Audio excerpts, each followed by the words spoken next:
This is Skip Murphy for GraniteGrok. We are here in Somersworth at a Ronald Reagan birthday bash and a fundraiser to send an EMT to Haiti, and I am talking with Jack Kimball, who is seeking the nomination on the Republican side for governor of New Hampshire.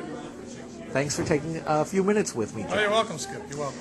Jack, you've been all over this state for quite some time now, coming out of the Tea Party.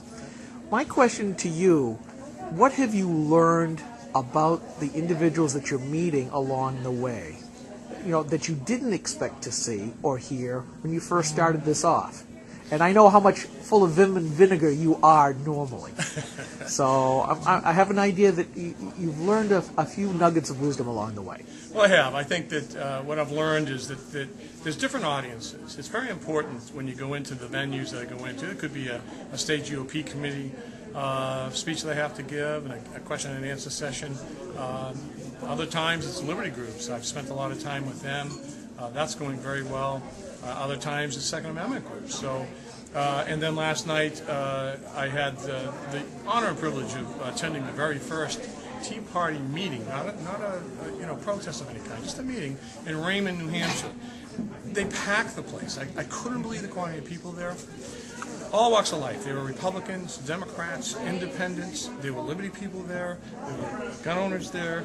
The entire spectrum were in that one room. And they all have one basic common denominator of concern. And that is the out-of-control spending and the overreach of the federal government. And the other thing that they're very concerned about is what's happening with the attempted control of all of us from the central government. With Obama in the lead.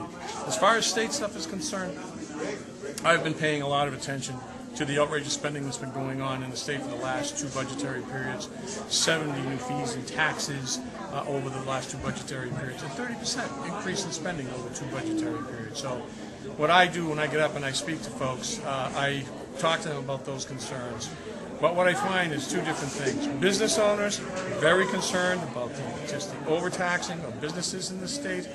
But then you can talk to the regular blue-collar workers that are working hard every day to make ends meet, and their biggest concern, really and truly, is property taxes. It comes up every time.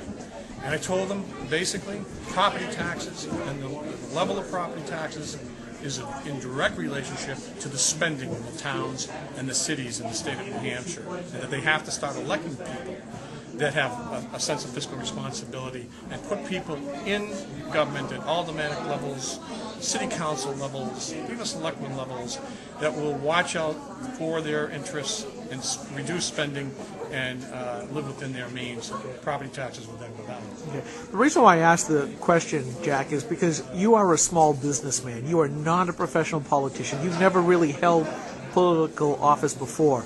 So you're coming at this from a different standpoint. Do you find that that has helped you or has hurt you in some ways along this campaign trail? It depends on who you talk with. I will tell you that the overwhelming reaction from the vast majority of the people that I get in front of, they're very happy to hear that I have no political experience at all. The mood of the country right now is they're distrustful of everyone on both sides of the fence. So I bring a fresh viewpoint as a businessman now. I am an executive, and I've run a business for 35 years, had payrolls for that long. I know how to create a budget. I know how to cut spending when it's necessary. I know how to make the tough decisions. You apply that in the corner office. It's an executive position. But I found that people in general feel that taxes, spending in the state level are just as egregious as they are at the federal level, and they see what's coming. Don't forget, we haven't begun to pay the tab yet on the federal spending bill. We've just been paying attention to the level of spending. We haven't been hit with the tax increases yet. Well, Jack, thank you very much for taking a couple of minutes with me, and I'm quite sure that we'll meet again on the campaign trail. I'm sure we will, Skip. Thank you very much. Thank you.